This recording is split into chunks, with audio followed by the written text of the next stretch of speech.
விஜய் அரசியலுக்கு வருவாரா அப்படின்னு நடிகர் விமல் கிட்ட கேட்டதுக்கு தெரியலங்க அப்படின்னு எதுவுமே சொல்லாம கிளம்பி போயிருந்திருக்காரு. சாமி கும்பிட வந்திருக்கிறேன், நல்லபடியா தரிசனம். நடிகர் சங்கத்துல இருந்து வந்து நடிகர் தனுஷ் வந்து படம் எடுக்கிறது தயாரிப்பாளர் சங்கத்துல வந்து கோரிக்கை வச்சிருக்காங்க. நடிகர் சங்கத்துல வந்து கண்டனம் தெரிவிச்சிருக்காங்க. அதை பத்தி எனக்கு இன்னும் தெரியல, நீங்க சொல்லவும் தெரியுது. 2 நாளா அதான் இதா போய்கிட்டு தெரியல. நடிகர் விஜய் அரசியலுக்கு வந்திருக்கிறாரு, இதை எப்படி பாக்குறீங்க? அதுவும் தெரியலங்க.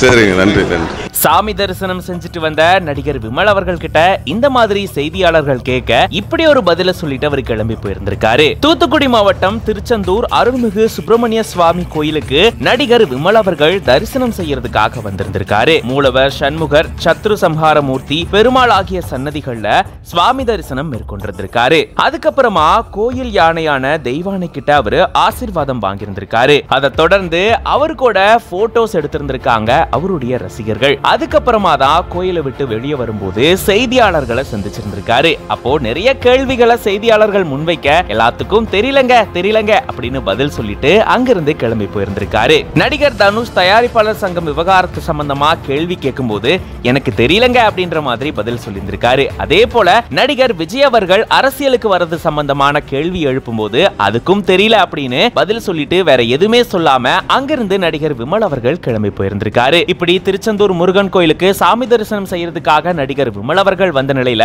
செய்தியாளர்கள் கேட்ட கேள்விக்கு இந்த மாதிரியான பதில சொல்லிட்டு அவர் அங்கிருந்து கிளம்பி போயிருந்திருக்காரு.